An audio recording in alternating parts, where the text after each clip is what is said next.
Hello everyone, welcome to The Banker's Law. I'm your host, Advocate Aditya Shrivastava, currently serving as a law officer in one of the public sector banks. Now, जैसा कि आप लोग जानते हैं कि ये हमारा तीसरा पार्ट है, ठीक है, हमारे लेक्चर 1 का। लेक्चर 1 जो कि हमारा डेफिनेशन ऑफ बैंकिंग पर है, ठीक है।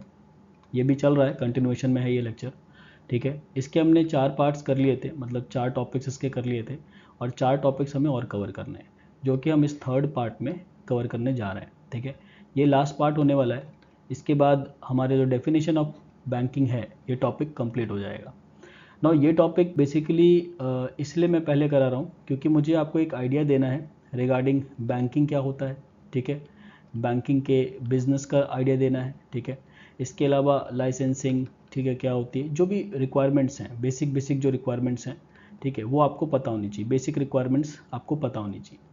इसी के लिए ये 3 पार्ट्स आपको पढ़ने ज़रूरी हैं। और एक और चीज़ है कि आपको इन तीनों पार्ट्स को एक सीक्वेंस में ही देखना है। बिना सीक्वेंस के आपको ये 3 पार्ट्स समझ में नहीं आएंगे, चीज़ें लिंक नहीं होंगी और आप कंफ्यूज हो जाएंगे। इसीलिए मेरी आपसे रिक्वेस्ट है कि आप अगर आपने पार्ट 1 नहीं देखा है, पार्ट 2 नहीं देखा है, तो पहले आप पार्ट 1 देखें, ठीक है, फिर 2 देखें और फिर 3 पर आएँ, ठीक है। और इन्हीं शब्दों के साथ शुरू करते हैं आज का लेक्चर, ठीक है।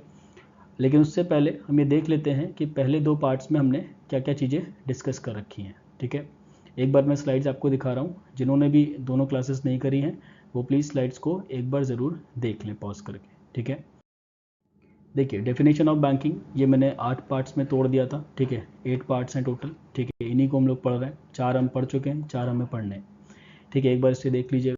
इसके बाद एक्सेप्टेंस ऑफ पब्लिक डिपॉजिट, ये हमने देख लिया था। कुछ सेक्शंस यहाँ पे हमने देखे थे, ठीक है। 3 सेक्शंस हमने यहाँ पे नॉमिनेशन से रिलेटेड देखे थे, वो देख लीजिएगा। लेंडिंग और इन्वेस्टमेंट ऑफ सच डिपॉजिट, इस फ्रेज में हमने 21 देखा, ठीक है, सेक्शन 21, इसको भी देख लीजिएगा। फिर हमने रेस्ट्रिक्शंस देखे लोन्स एंड एडवांसेस पर 20 एंड 20A पे, ठीक है। Deposits withdrawable by cheque, draft, order और अदरवाइज, इसमें हमने सेक्शन 49A देखा। ये सारे सेक्शंस बैंकिंग रेगुलेशन एक्ट के हैं। फिर इसके बाद हमने NI एक्ट यानी कि नेगोशिएबल इंस्ट्रूमेंट एक्ट के कई सारे सेक्शंस देखे, 31, 6, 10, 85, 85A, 89, 128, ये सारे NI एक्ट के हमने सेक्शंस देखे जो कि पेइंग बैंकर से रिलेटेड, ठीक है। ये देखिए, ये पूरी लिस्ट हमने चेक करी थी, ठीक है, पढ़ी थी यहाँ पे। इसके बाद difference between check and draft, ये हमने देखा। इसके बाद acceptance of deposits by non banking entities, ये हमारा लास्ट टॉपिक था जो हमने अपनी सेकेंड पार्ट में किया कर रखा था। और इसी के बाद हमने यहीं पे इसको एंड कर दिया था, ठीक है, सेक्शन 45S पर। तो प्लीज़ आप ये दोनों पार्ट्स देख लीजिएगा। और चलिए आज का वीडियो हम शुरू करते हैं। देखिए, हमें section 22 of the banking regulation act से स्टार्ट करना है आज, ठीक है। नाउ सेक्शन 22 में क्या होता है कि लाइसेंस फॉर बैंकिंग दिया जाता है, बैंकिंग बिजनेस ये लाइसेंस दिया जाता है। नाउ सेक्शन 22 कहता है कि ऐसी कंपनीज जो कि इस एक्ट के कमेंसमेंट डेट पर, ठीक है, बैंकिंग बिजनेस करना चाहती थी, उन कंपनीज को with in 6 months from the commencement इस बैंकिंग लाइसेंस के लिए अप्लाई करना होता था टू दी आरबीआई को वो अप्लाई करती थी, ठीक है। तो कमेंसमेंट डेट क्या है? कमेंसमेंट डेट है 16 मार्च 1949, ठीक है, इसे भी आप लोग याद रखिएगा। Further, the granting of license by the Reserve Bank may be subject to such conditions as the RBI may think fit, ठीक है। तो जो कंडीशंस हैं अंडर सेक्शन 22, ठीक है, अंडर सेक्शन 22 कुछ कंडीशंस भी हैं लाइसेंस को ग्रांट करने के लिए, वो RBI डिसाइड करता है, ठीक है। यहाँ पे एक केस मेंशन है गुजरात हाई कोर्ट का। इस केस में क्या हुआ था, इंपॉर्टेंट केस है। इस केस में गुजरात हाई कोर्ट ने बोला कि रिजर्व बैंक के पास डिस्क्रिशन है, ठीक है, ग्रांट करने का या रिफ्यूज़ करने का बैंकिंग लाइसेंस को, ठीक है। और हम केवल और केवल तभी उस बैंकिंग लाइसेंस को चैलेंज कर सकते हैं, उसके रिफ्यूज़ल को चैलेंज कर सकते हैं, जब आरबीआई का डिसीजन बेस्ड हो एक्सट्रेनियस कंसिडरेशंस पर या फिर परवर्स हो। इसका मतलब क्या है? इसका मतलब सिंपल है कि यहाँ पे कोई ना कोई पेटेंट डिफेक्ट होना चाहिए। पेटेंट डिफेक्ट का मतलब है कि अगर आरबीआई ने, ठीक है, जुरिसडिक्शन के बाहर जा कर के ये रिफ्यूज़ल कर दिया है तो फिर हम उसे चैलेंज कर सकते हैं, ठीक है। या फिर कोई आर्बिट्री पावर का इस्तेमाल किया है आरबीआई ने, ठीक है, तो उस केस में हम चैलेंज कर सकते हैं, नहीं तो हम इसे चैलेंज नहीं कर सकते। Further, the refusal of licence to a company, अगर आरबीआई किसी कंपनी को लाइसेंस देने से मना कर देता है तो वो कंपनी जो है वो इनएलिजिबल हो जाती है टू अंडरटेक बैंकिंग बिजनेस, ठीक है। But it would still be open to the company to carry on other businesses like money lending.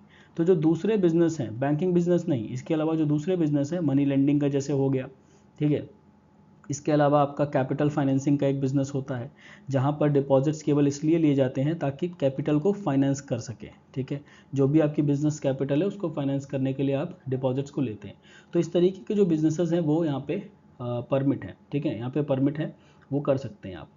ना सेक्शन 11 की अगर हम बात करें बैंकिंग रेगुलेशन एक्ट में, तो उसमें एक मिनिमम कैपिटल रिक्वायरमेंट है, मिनिमम रिजर्व्स रिक्वायरमेंट है। ये जो रिक्वायरमेंट है मिनिमम है, ठीक है, मिनिमम है। आरबीआई चाहे तो लाइसेंस को ग्रांट करने के लिए वो कोई भी एक लिमिट लगा सकती है, ठीक है। इस मिनिमम के आगे जा करके कोई भी एक लिमिट लगा सकती है कि इस लिमिट तक आपकी कैपिटल होनी चाहिए, तभी हम आपको लाइसेंस देंगे, वरना हम आपको लाइसेंस नहीं देंगे, ठीक है। तो नेक्स्ट स्लाइड में हम देखते हैं कि कौन सी कंडीशंस जो हैं जो आरबीआई अंडर सेक्शन 22 लगाता है, ठीक है। देखिए कंडीशंस क्या क्या मेंशन्ड है अंडर सेक्शन 22। यहाँ पे कह रहे हैं कि बिफोर ग्रांटिंग का licence under section 22 Reserve Bank में have to be satisfied by an inspection of the books of the banking company, ठीक है, और otherwise in respect of the following matters. तो आरबीआई क्या करता है, लाइसेंस ग्रांट करने से पहले एक तरीके का इंस्पेक्शन करता है, ठीक है, ये ध्यान रखिएगा, इंस्पेक्शन करता है, और उस इंस्पेक्शन में, ठीक है, वो बुक्स ऑफ जो बैंकिंग कंपनी है उसको वो देखता है, ठीक है। इंस्पेक्शन वो इन चीज़ों का करता है। यहाँ पे 7 कैटेगरीज मेंशन्ड हैं अलग अलग, एक एक करके हम देखते हैं। तो पहला इंस्पेक्शन वो ये करता है कि वेदर द कंपनी इज और will be in a position to pay its present and future depositors.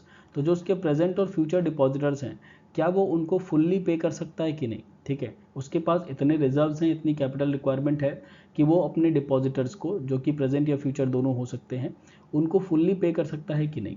दूसरी चीज़, whether the affairs of the company are likely to be detrimental to the interest of its present and future depositors। क्या जो company के affairs हैं वो detrimental हैं towards the interest of the present and future depositors. Third, whether the general character of proposed management, जो company ने अपना management propose कर रखा है लाइसेंस ग्रांट करने के लिए, वो जो प्रपोज्ड मैनेजमेंट है क्या वो इस तरीके का है कि वो प्रेजुडिकल है टू द पब्लिक इंटरेस्ट या फिर इंटरेस्ट ऑफ डिपॉजिटर्स। तो सभी में आप देख रहे हैं यहाँ पे दो तरीके के इंटरेस्ट प्रोटेक्ट हो रहे हैं, एक तो पब्लिक इंटरेस्ट प्रोटेक्ट हो रहा है और दूसरा डिपॉजिटर्स का इंटरेस्ट प्रोटेक्ट हो रहा है। नेक्स्ट वो कहते हैं कि whether the company has an adequate capital structure. ये एडिक्वेट कैपिटल स्ट्रक्चर सेक्शन 11 की रिक्वायरमेंट तो देखनी ही है। फर्दर आरबीआई इसमें आगे जाकर के भी कोई कैपिटल रिक्वायरमेंट कर सकता है for granting licence. Whether the public interest will be served by grant of licence. अगर आरबीआई देखता है कि अगर हम इसको लाइसेंस दे देते हैं इस बैंकिंग कंपनी को, तो क्या पब्लिक इंटरेस्ट सर्व हो रहा है कि नहीं, ठीक है। ऐसा तो नहीं है कि पब्लिक इंटरेस्ट के खिलाफ है ये, ठीक है। Whether considering the banking facilities available in the proposed area of operation the potential scope for expansion of business.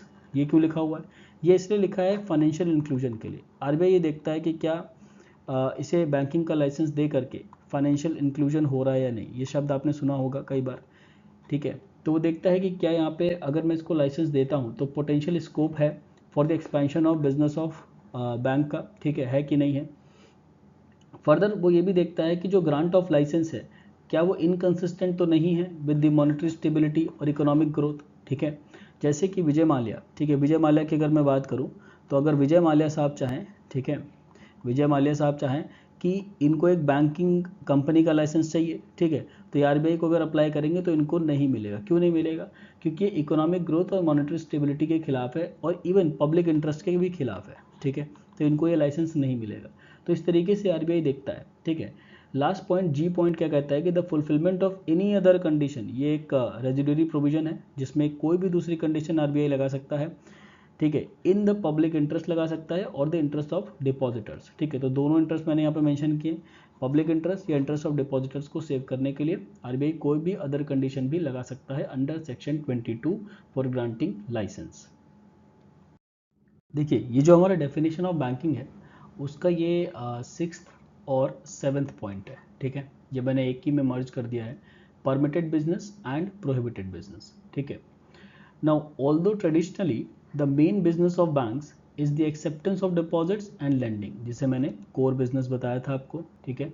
The banks have now spread their wings far and wide into many allied and even unrelated activities as permissible, ठीक है, word important है, under section 6(1) of the banking regulation act.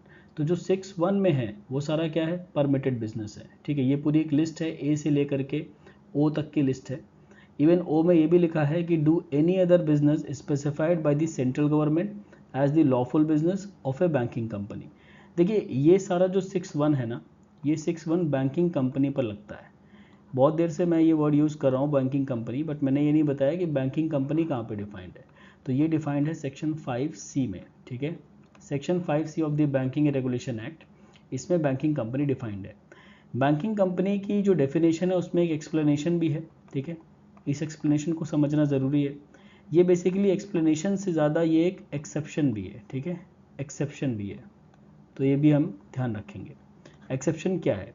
Explanation ये कहता है कि ऐसी companies जो कि मियरली फाइनेंस करती हैं, ठीक है, मियरली फाइनेंसिंग का बिजनेस करती हैं, ठीक है, और उस फाइनेंसिंग के बिजनेस के लिए वो डिपॉजिट्स लेती हैं। डिपॉजिट्स तो वो ले रही हैं, लेकिन वो केवल और केवल फाइनेंस कर रही हैं। वो deposits withdrawable by cheque, order, draft और अदरवाइज नहीं है, ठीक है, रीपेबल ऑन डिमांड नहीं है, ठीक है। तो ऐसा जो बिजनेस स्ट्रक्चर रखती हैं कंपनीज, वो सारी कंपनीज बैंकिंग कंपनी में नहीं आती हैं, ठीक है, एक बात ये ध्यान रखिएगा। फर्दर 5C में जो जनरल डेफिनेशन दी गई है बैंकिंग कंपनीज की, उसका जो इम्पॉर्टेंट एलिमेंट है वो ये है कि ऐसी कंपनीज जो कि बिजनेस ऑफ बैंकिंग, ठीक है, बिजनेस ऑफ बैंकिंग इंडिया में कर रही हैं, ठीक है, बिजनेस ऑफ बैंकिंग इंडिया में कर रही हैं। कंपनीज इनकॉर्पोरेटेड हो सकती हैं इंडिया में भी और बाहर भी, ठीक है। इसका मतलब है दो तरीके की कंपनीज की बात हो रही है, ठीक है। तो जो बाहर इनकॉर्पोरेटेड हैं वो हम फॉरेन कंपनीज बोलेंगे, ठीक है, फॉरेन कंपनीज बोलेंगे उनको, और जो इंडिया में इनकॉर्पोरेटेड है वो इंडियन कंपनीज हैं, ठीक है। तो ऐसी दो तरीके की कंपनीज, इनका इनकॉर्पोरेशन कहीं पे भी हो, ठीक है, इनकॉर्पोरेशन से मतलब नहीं है, ठीक है, इनकॉर्पोरेशन से मतलब नहीं है, ठीक है। किस चीज़ से मतलब है कि जो बिजनेस है, ठीक है, वो इंडिया में होना चाहिए, ठीक, तब हम उसे कहेंगे कि एक बैंकिंग कंपनी है अंडर सेक्शन 5C, ठीक है। तो इसको आप लोग ध्यान रखेंगे। नेक्स्ट प्रोहिबिटेड बिजनेस की बात कर लेते हैं। प्रोहिबिटेड बिजनेस सेक्शन 8 में, सेक्शन 9 में, दोनों में है। सेक्शन 8 में मूवेबल प्रॉपर्टीज़ के लिए है, ठीक है, मैंने बताया था आपको मूवेबल प्रॉपर्टी से रिलेटेड प्रोहिबिटेड बिजनेस है। सेक्शन 8 कहता है कि a banking company is prohibited from engaging directly और indirectly in trading activities and undertaking trading risk, buying और सेलिंग और बार्टरिंग ऑफ गुड्स डायरेक्टली और इनडायरेक्टली इज प्रोहिबिटेड, ठीक है। तो किसी भी तरीके के जो बाइंग और सेलिंग है गुड्स की, बार्टरिंग है गुड्स की, ठीक है, या फिर ट्रेडिंग रिस्क है, ये सब बैंकिंग कंपनी को नहीं लेना है, ठीक है, अंडर सेक्शन 8। लेकिन फर्दर ये सेक्शन आगे ये भी कहता है कि अंडर सेक्शन 8 अगर कोई एक ऐसा बाइंग या सेलिंग है, ठीक है, अगर कोई ऐसी बाइंग है, ऐसी कोई सेलिंग है, या ऐसी कोई बार्टरिंग है, ठीक है, या फिर ट्रेडिंग है, ठीक है, जो कि सेक्शन 6(1) ऑफ द एक्ट में परमिटेड है, ठीक है, इसमें परमिटेड है, तो उस तरीके की जो ट्रेडिंग है, बाइंग है, सेलिंग है, बार्टरिंग ऑफ गुड्स है, वो अलाउड है, ठीक है, वो कंप्लीटली अलाउड है, ठीक है। तो यहाँ पे हमें देखना पड़ेगा 6(1) में ये पूरी लिस्ट है, अगर इस लिस्ट में फॉल कर रहा है बिजनेस तो फिर वो अलाउड है, ठीक है, वो एक अलाउड बिजनेस है। फर्दर आगे कहते हैं इसीलिए जो बैंक है can realise the securities given to it और held by it for a loan, यानी कि सिक्योर्ड लोन्स के केस में हमने देखा है कि सिक्योर्ड लोन्स के केस में बैंक को आप एक सिक्योरिटी रखते हैं, ठीक है, बैंक उस सिक्योरिटी को बेच करके आपका जो लोन अमाउंट है वो रियलाइज कर सकता है, ठीक है। इट कैन ऑल्सो बाय और सेल और barter for others in connection with bill of exchange, अगर आप बैंक को बिल ऑफ एक्सचेंज देते हैं तो उस केस में वो बाइंग और सेलिंग कर सकता है, ठीक है। या फिर अगर आप कोई अंडरटेकिंग देते हैं बैंक को for the administration of estates as executor और ट्रस्टी, ठीक है, पावर ऑफ अटॉर्नी बैंक को दे देते हैं, ठीक है, इस तरीके की चीज़ें अगर आप करते हैं तो बैंक उन सब बिजनेसेस में डील कर सकता है और वो सारे परमिटेड बिजनेस होंगे, प्रोहिबिटेड नहीं होंगे, ठीक है। फर्दर इसमें हमें सेक्शन 7 को देखना है, ठीक है, और सेक्शन 9 को भी देखना है, बहुत इंपॉर्टेंट है। सेक्शन 9 एक तरीके का प्रोहिबिटेड बिजनेस है, ठीक है। सेक्शन 7 क्यों देखना है? क्योंकि परमिटेड बिजनेस में हमें ये भी जानना है, हमने बिजनेस का लाइसेंस देखा अंडर सेक्शन 22, ठीक है, परमिटेड बिजनेस देखा अंडर सेक्शन 6(1), ठीक है, कोर बिजनेस देखा अंडर सेक्शन 5B, ठीक है, बैंकिंग कंपनी देखी अंडर सेक्शन 5C, ये सब चीज़ें हमने देखी हैं, ठीक है। इसी में अगर हम आगे देखें, हमने यहाँ पे कैपिटल स्ट्रक्चर देखा अंडर सेक्शन 11, ठीक है, ये सब रिक्वायरमेंट्स हो गई। सेक्शन 7 क्या कहता है कि नो कंपनी, ठीक है, अदर देन अ बैंकिंग कंपनी, बैंकिंग कंपनी मतलब 5C में जो कंपनीज हैं उनके अलावा कोई भी दूसरी company can use the words bank, banker and banking. तो 3 वर्ड्स यूज किए गए यहाँ पे, एक तो बैंक यूज किया गया है, दूसरा बैंकर यूज किया गया है, तीसरा बैंकिंग यूज़ किया गया है, ठीक है। तो ये जो तीनों वर्ड्स हैं ये केवल और केवल बैंकिंग कंपनी ही यूज़ कर सकती है, ठीक है, जो कि सेक्शन 5C में डिफाइंड है, ठीक, ये अब आपको पता है। तो केवल और केवल यही यूज़ करेंगे और कोई नहीं यूज़ करेंगे सेक्शन 7 में। इससे रिलेटेड मुझसे एक मेरे इंटरव्यू में इससे रिलेटेड एक क्वेश्चन पूछा गया था, जहाँ पे उन्होंने बोला था कि ज्वेलरी शॉप्स भी कभी कभी जो है, ठीक है, वो ऐसे वर्ड्स का यूज़ कर लेती हैं, बैंक का, बैंकर का, बैंकिंग का, तो क्या वो बैंक होंगी कि नहीं होंगी, ठीक है। तो आंसर सिंपल है कि केवल वर्ड यूज़ कर लेने से वो बैंक नहीं होंगी। हमें देखना पड़ेगा कि उनका बिजनेस कैसा है, ठीक है, उनका बिजनेस कैसा है, बेसिकली टाइप ऑफ बिजनेस वो क्या है उनका, ठीक है, और उसको हमें 5B और 6(1) दोनों की नज़र से देखना पड़ेगा। तब जाकर के हम डिसाइड करेंगे कि ये जो बिज़नेस है ये बैंकिंग बिजनेस है, क्या है ये एक बैंकिंग बिजनेस है। और क्योंकि ये बैंकिंग बिजनेस है तो हमें देखना पड़ेगा कि इसके पास एक लाइसेंस होना चाहिए, ठीक है, अंडर सेक्शन 22, तभी जाकर के हम कहेंगे कि ये इस बैंकिंग बिजनेस को कर सकता है, ठीक है। और अगर ये दोनों कंडीशंस, ये तीनों कंडीशंस 5B, 6(1) और 22 ये तीनों फुलफिल हो गई, तब जाकर के हम कहेंगे कि ये जो ज्वेलरी शॉप जो अपने नाम के आगे बैंक, बैंकर या बैंकिंग लगा रही है, ठीक है, ये एक बैंक है, ठीक है। तो मैंने इस तरीके से कुछ आंसर किया तो उससे वो लोग सेटिस्फाइड थे, ठीक है। तो इसको आप लोग ध्यान रखेंगे। Now further, no firm, individual or group of individuals is permitted to use the words bank, banking और banking company। आगे ये कहते हैं कि कोई भी फर्म, कोई भी इंडिविजुअल या ग्रुप ऑफ इंडिविजुअल्स, ठीक है, बॉडी ऑफ एसोसिएशन भी कह सकते हैं, ठीक है, वो बैंक, बैंकिंग और बैंकिंग कंपनी का यूज नहीं करेंगे वर्ड्स का as a part of its name for the purpose of business, ठीक है। Subsidiaries of banks, association of banks in certain cases as also primary credit societies are exempted from this restriction. अब ये कहाँ पे लिखा है, ये बेसिकली सेक्शन 3 में मेंशन है, ठीक है। जब आप बैंकिंग रेगुलेशन एक्ट का सेक्शन 3 देखेंगे, BR एक्ट का, तो वो प्राइमरी क्रेडिट सोसाइटीज को एग्जेम्प्ट करता है, ठीक है, from the requirement of section 7। Section 7 की जो रिक्वायरमेंट है उससे एग्जेम्प्ट करता है। तो इसको एक बार आप सेक्शन 3 को जरूर देख लीजिए। प्रोहिबिटेड बिजनेस की अगर हम बात करें तो इसमें हम ये जो पॉइंट है ये बेसिकली सेक्शन 8 से डील कर रहा है। ये कह रहा है कि goods for the purpose of this section means, this section मतलब सेक्शन 8, ठीक है, section 8 means every kind of movable property, ठीक है, अदर देन एक्शनेबल क्लेम्स, ठीक है, stocks, shares, money, bullion and specie. Specie क्या होता है, स्पेसी बेसिकली स्पेसिफाइड, ठीक है, स्पेसिफाइड या स्पेशल बोल लें, स्पेशल बैंक नोट्स होते हैं, ठीक है, बैंक नोट्स हो सकते हैं या कॉइन्स भी हो सकते हैं, ठीक है। तो ये जो स्पेशल बैंक नोट्स जो जारी होते हैं, ठीक है, इनको हम लोग स्पेसी कहते हैं। तो इनमें देखिए आप देख रहे हैं कि बैंकिंग कंपनी इसमें डील कर सकती है, स्पेसी में डील कर सकती है, ठीक है, उसमें सेक्शन 8 का प्रोहिबिशन नहीं लगेगा, ठीक है। इवन बुलियन, बुलियन में भी कर सकती है, उसमें भी नहीं लगेगा, ठीक है। बुलियन मतलब मेटल्स वगैरह जो हो गए आपके, ठीक है, प्रेशियस मेटल्स होते हैं उनमें डील कर सकते हैं, मनी में डील कर सकते हैं, ठीक है, इसमें भी सेक्शन 8 नहीं लगेगा। एक्शनेबल क्लेम्स, ठीक है, एक्शनेबल क्लेम्स को हम असाइन कर सकते हैं किसी और को, ठीक है। ये जब हम TPA पढ़ेंगे, ठीक है, तो उसमें हम देखेंगे, ठीक है, असाइनमेंट ऑफ एक्शनेबल क्लेम्स, हम ये सब चीज़ें रीड करेंगे।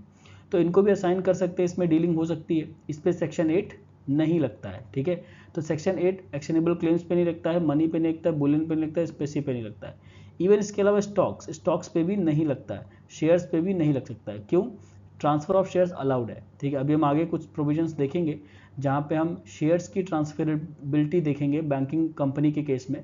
तो अगर कोई बैंकिंग कंपनी है तो वो शेयर्स का ट्रांसफर कर सकती है, स्टॉक्स का ट्रांसफर कर सकती है, एक्शनेबल क्लेम्स का भी कर सकती है डीलिंग, ठीक है, ये सब चीज़ें कर सकती है। आगे कहते हैं कि in all other instruments referred to in clause A of subsection 1 of section 6, ठीक है। तो जो 6(1)A में, ठीक है, 6(1)A में जो जितने भी इंस्ट्रूमेंट्स मेंशन है उनमें डीलिंग की जा सकती है और उसमें सेक्शन 8 नहीं लगेगा। As regards to section 9, section 9 बड़ा इंपॉर्टेंट है। देखिए सेक्शन 9 इमूवेबल प्रॉपर्टी से डील करता है, ठीक है, इमूवेबल प्रॉपर्टी, ठीक है। तो इसमें कुछ टाइमलाइन है, वो एग्जाम में कभी कभी पूछ लेती है, इसको ध्यान से देखिएगा। Section 9 prohibits a banking company from holding, ठीक है, such property मतलब immovable property howsoever acquired except as is required for its own use। एक यहाँ पे पॉइंट बड़ा इंपॉर्टेंट है, ठीक है, कि अगर बैंकिंग कंपनी को अपने खुद के यूज के लिए प्रॉपर्टी चाहिए, इमूवेबल प्रॉपर्टी, तो वो यूज़ कर सकती है, ठीक है। लेकिन उसके अलावा वो प्रॉपर्टी को होल्ड नहीं कर सकती है, कितने समय के लिए, for a period of 7 years, ठीक है। तो सेक्शन 9 कहता है कि 7 साल से ज़्यादा 7 ईयर्स मैक्सिमम आप होल्ड कर सकते हैं किसी भी प्रॉपर्टी को, इससे ज़्यादा आप होल्ड नहीं कर सकते। अगर आपको इससे ज़्यादा होल्ड करना है तो एक ही कंडीशन पे कर सकते हैं कि वो प्रॉपर्टी आपके ओन यूज़ के लिए होनी चाहिए, ठीक है, खुद के यूज़ के लिए होनी चाहिए, तभी आप कर पाएंगे। नहीं तो मैक्सिमम और मैक्सिमम 7 ईयर्स के लिए आप प्रॉपर्टी को होल्ड कर सकते हैं, ठीक है। फर्दर ये कहता है कि द रिजर्व बैंक, ठीक है, may extend this period by another 5 years. तो ये जो पीरियड है 7 ईयर्स का, इसको प्लस 5 ईयर्स कर सकता है कौन, आरबीआई। आरबीआई चाहे तो कुछ कंडीशंस में इस 7 साल को बढ़ा करके 7 साल में एडिशनल 5 ईयर्स और बढ़ा सकता है, और आप उस इमोल प्रॉपर्टी को होल्ड कर सकते हैं, ठीक है, अगर आरबीआई चाहता है तो। Further, if it is satisfied that such extension would be in the interest of the depositors, ठीक है, of the banking company। तो ये जो एक्सटेंशन है 5 ईयर्स का, ये डिपॉजिटर्स के इंटरेस्ट को प्रोटेक्ट कर रहा है, ठीक है, ये ध्यान रखिएगा। The banking company shall be required to dispose of such property within the permitted period, और जो भी परमिटेड पीरियड होगा 7 + 5 यानी कि 12 साल, 12 साल मैक्सिमम हो सकता है। आरबीआई की मदद से 5 साल और बढ़ा सकते हैं, ठीक है। स्टैट्यूट जो है हमारा वो 7 साल के लिए कहता है, बैंकिंग रेगुलेशन एक्ट कितना कहता है, 7 साल कहता है। आरबीआई की मदद से 5 साल और बढ़ा सकते हैं डिपॉजिटर्स के इंटरेस्ट में, ठीक है, इस बात को ध्यान रखिएगा, ऐसे इसको याद रखिएगा, ठीक है। 7 + 5 12 ईयर जो है वो हमारा मैक्सिमम हो सकता है स्टैट्यूट और आरबीआई दोनों को मिला करके, इससे ऊपर हम नहीं होल्ड कर सकते हैं इमूवेबल प्रॉपर्टी के केस में, ठीक है। देखिए आज का जो हमारा आखिरी टॉपिक है वो है रेगुलेशन ऑफ इंटरेस्ट रेट्स, ठीक है। ये हमारी डेफिनेशन ऑफ बैंकिंग का भी आखिरी टॉपिक है, ठीक है। जैसा कि मैंने आपको पढ़ा रखा है कि लोन्स एंड एडवांसेस के केस में, ठीक है, section 21 red with section 35A में आरबीआई को ये पावर है कि वो डायरेक्शंस इशू कर सकती है regarding the loans and advances. और डिपॉजिट्स के केस में केवल एक ही सेक्शन लगता है 35A, ये सब हम पढ़ चुके हैं, ठीक है। सेकेंड पॉइंट क्या कहता है, सेकेंड पॉइंट कहता है कि जब भी डायरेक्शंस इशू होती हैं, ठीक है, ऑन इंटरेस्ट रेट्स, तो वो डिस्क्रिमिनेटरी नहीं होनी चाहिए against any class of depositors और लोनीज ऑफ बैंक्स, ठीक है। आगे कहते हैं कि any differential treatment should be justifiable in law as not being against the principles of equality. Principles of equality का मतलब है आर्टिकल 14 जहाँ पे आपने देखा कि इक्वालिटी बिफोर लॉ की बात करी गई है ना। यहाँ पे एक तरीके का जो डिफरेंशियल ट्रीटमेंट है वो अलाउड है, कौन सा, इंटेलिजिबल डिफरेंशिया, ठीक है। तो अगर इंटेलिजिबल डिफरेंशिया है, ठीक है, तो उस केस में इस तरीके का डिफरेंशियल ट्रीटमेंट अलाउड है। इसका मतलब क्या है, डिफरेंशिया का मतलब होता है डिस्टिंग्विशिंग फीचर्स, ठीक है, और इंटेलिजिबल का मतलब होता है लॉजिकल, यानी कि अगर कोई एक लॉजिकल कनेक्शन है डिफरेंशिएट करने के लिए तो डिस्क्रिमिनेशन अलाउड है, नहीं तो नहीं अलाउड है। जैसे कि बैंक एम्प्लॉयज़ की अगर मैं बात करूँ, ठीक है, तो बैंक एम्प्लॉयज़ को जो लोन मिलता है वो काफ़ी कम रेट पे मिलता है, ठीक है, कंपेरेटिवली नॉर्मल पब्लिक के काफ़ी कम रेट पे मिलता है। तो ये एक तरीके का इंटेलिजिबल डिफरेंशिया है, तो इसीलिए इसको हम लोग ये नहीं कहेंगे कि ये डिस्क्रिमिनेटरी इंटरेस्ट रेट है, ठीक है, इसको आप ध्यान रखिएगा। थर्ड पॉइंट क्या कहता है कि एक 1918 में एक एक्ट को इंट्रोड्यूस किया गया जिसका नाम है यूजोरियस लोन्स एक्ट, ठीक है। ये जो एक्ट है ये बेसिकली प्रोहिबिट करता है लेंडिंग को एग्जॉर्बिटेंट रेट्स पे, ठीक है।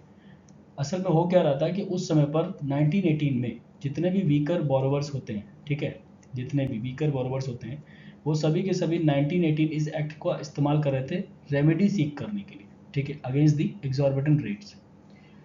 लेकिन ये जो रेमेडी सीकिंग प्रोसेस था ये बेसिकली इन बिटवीन आ रहा था मॉनेटरी पॉलिसी के, जो कि सेंट्रल बैंक डिसाइड करता है, ठीक है।